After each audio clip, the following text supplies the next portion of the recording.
Welcome, everyone. I'm Helen Hutchison. My colleague Deborah Scheffler and I are here to tell you about the measures on your Oakland ballot for the June 2nd election. We're recording this on April 21st. The League of Women Voters is a grassroots, nonpartisan organization of women and men. Nonpartisan means we never support or oppose political parties or candidates. We were founded in 1920 when women gained the right to vote, and our goal is to safeguard democracy and make it work by building a society of informed and participating people at all levels of government. The League has two branches. In voter service and education, we work to present complete information and the arguments on all sides of an issue. The League also has an action and advocacy branch where we do take positions and may advocate for legislation or ballot measures. We keep the two roles separate. We're here today representing the voter education branch. So a few questions that we suggest you consider when you're deciding how to vote on any ballot measure is, what does the measure actually do and why is it being presented to you? What does it cost and how will it be paid for? Is it well written or is it likely to cause more problems than it actually solves? Follow the money. Who's really behind it? Who's paying for it? And which side do you agree with in the arguments before support or oppose?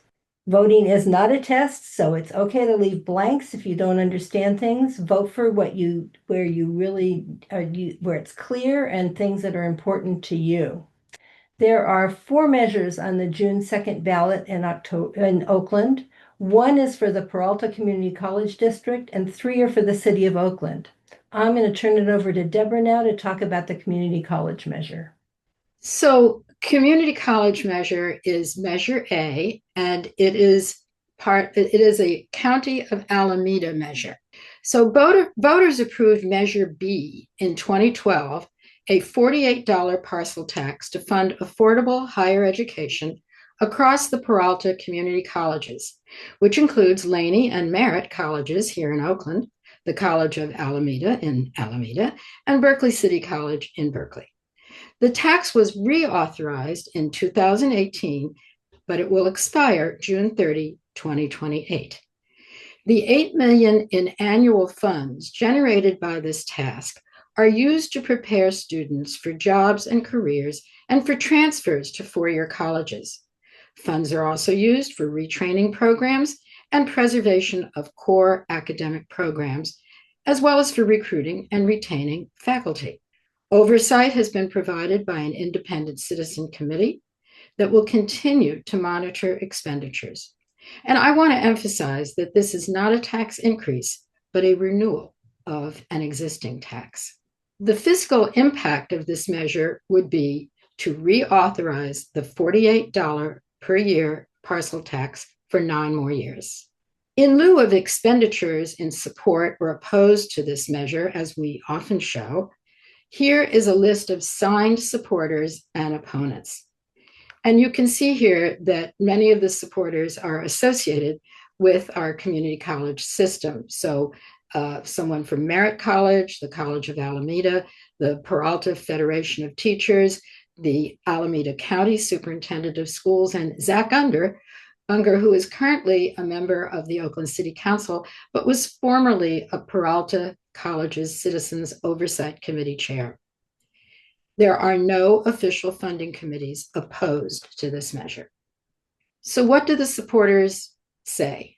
Supporters say that voting yes on A will maintain critical funding that supports students at Oakland's Laney and Merritt colleges, College of Alameda, and Berkeley City College, and it will help them obtain quality career training programs and avoid high-interest debt. In times of increasing educational costs and reduced state and federal funding, this measure provides critical funding that stabilizes these colleges' finances and enables students to learn skills for future employment.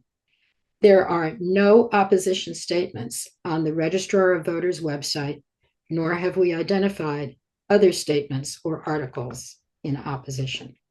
What your vote means: if you vote yes, that means that you support continuing this $48 parcel tax. If you vote no, it means you oppose the parcel tax. And now I'm going to turn this over to Helen again. Thanks, Deborah. So before we talk about the first city measure on the ballot, as a quick reminder about how measures can get onto the ballot. The city council can place measures on the ballot, as they did with measures C and D on this ballot, or citizens or groups can circulate an initiative and have that get onto the ballot, and that is how we got Measure E. So I'm going to, next slide, please, and I'm going to talk about Measure C, which is a temporary business tax exemption. Oakland has a business tax ordinance, which taxes businesses according to the categories of what they do. This was approved by voters in 2022, and so any changes also have to be approved by voters.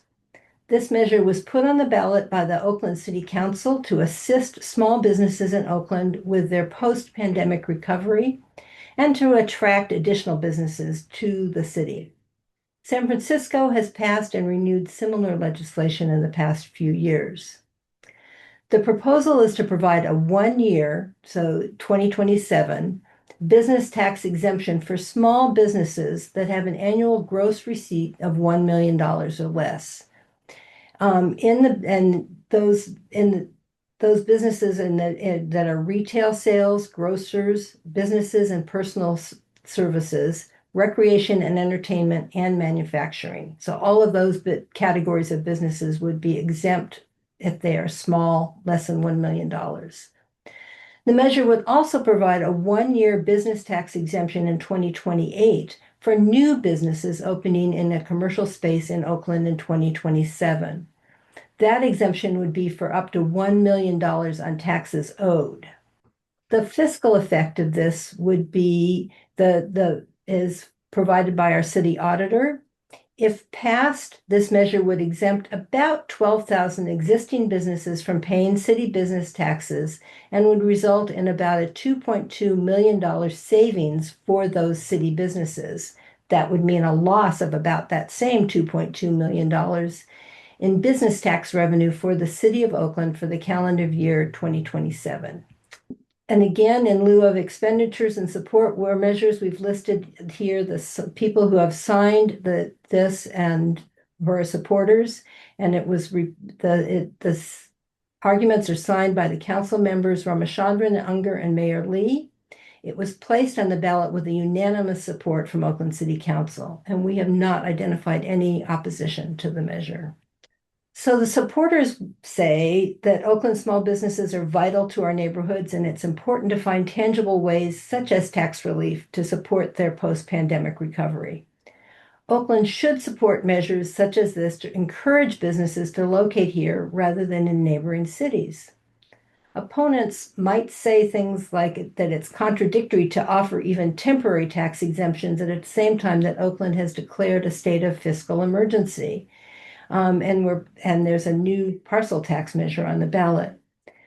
There is no clear data showing whether these tax exemptions actually have the desired impact on the small businesses or they're effective in attracting new businesses to Oakland.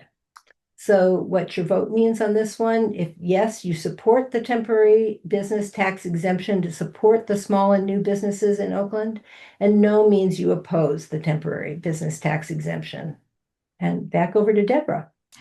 So this is a City of Oakland Measure D, the PFRS Board Charter Amendment, which requires 50% plus one.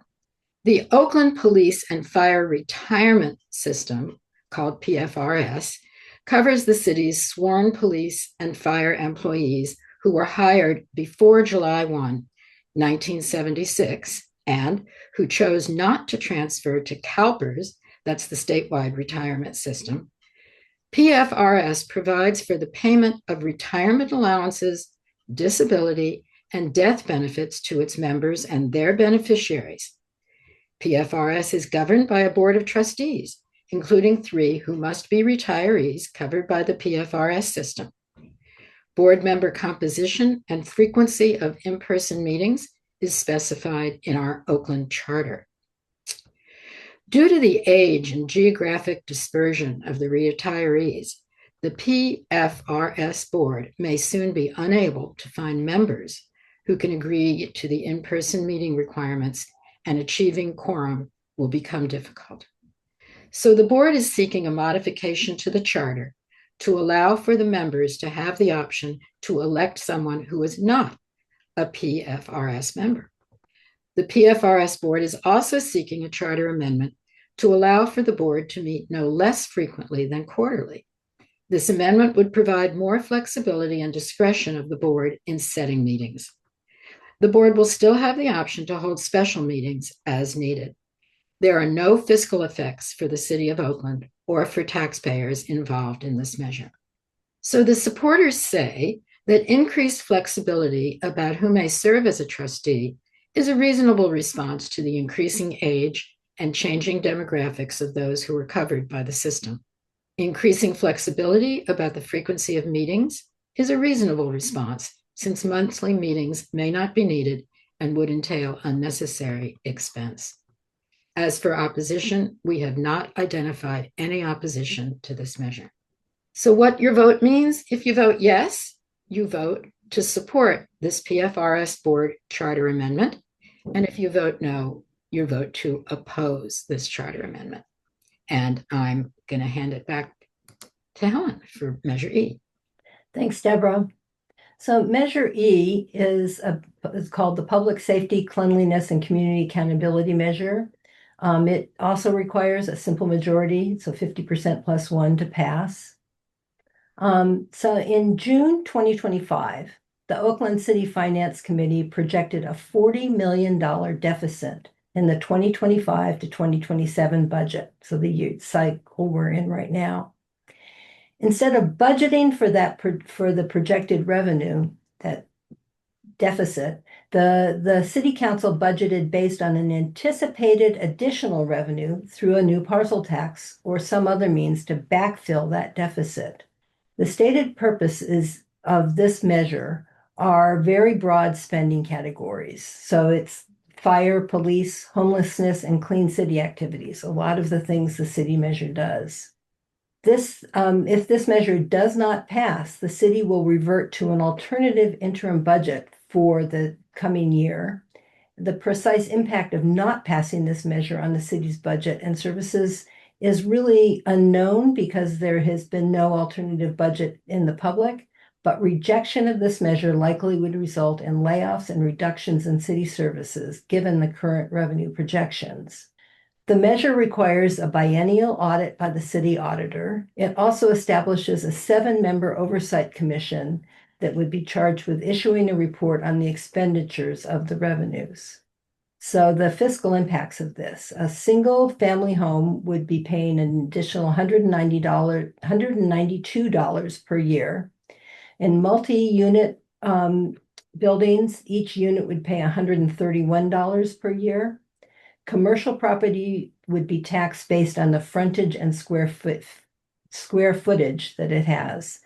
This would be in place for 9 years. There are the usual exemptions we see in these kinds of measures for people with very low incomes, senior households, affordable housing, tenants in foreclosed family houses, property owned by religious organizations or schools, and there's a distressed homeowners exemption. The Oakland City Council discussed various possibilities for revenue generating measures, but ultimately did not propose the measure. This measure was placed on the ballot by collecting signatures. If a measure had come from the City Council, it would have required a 2/3 vote to pass. This measure, because it was placed on the ballot by collecting signatures, requires a simple majority. Local unions provided approximately $440,000 for signature gathering. As of today, April 1st, there is no organized opposition to Measure E. So arguments for this: supporters say that Oakland needs this additional revenue to address serious problems, including gun violence, illegal dumping, and challenges of helping the unhoused population.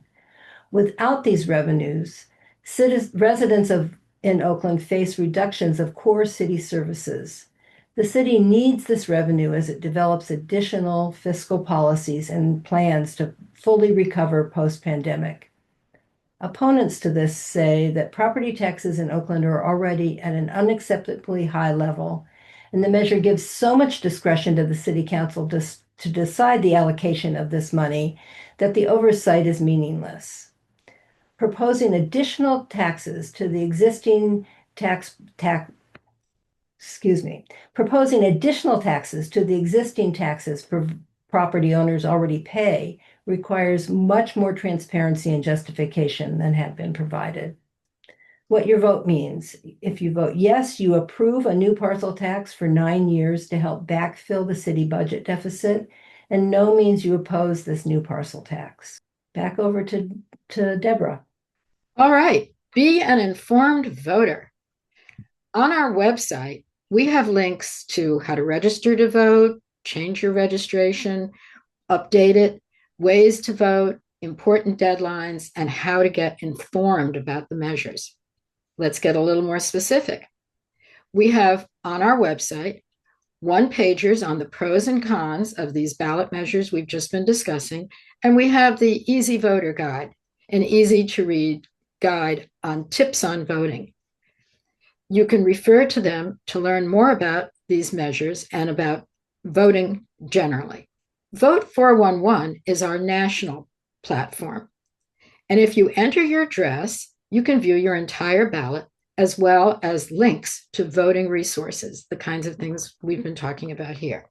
While we never endorse candidates or parties, we do organize candidate forums, and we post those recordings on our website also. So thank you for attending this presentation, and thank you for being a voter. We have been championing democracy in Oakland since 1924 for over 100 years. Again, please visit our website for more voting resources. Finally, do consider becoming a member. We offer a sliding scale fee to support all budgets, and most importantly, it's a validation of the work that we do. Thank you again.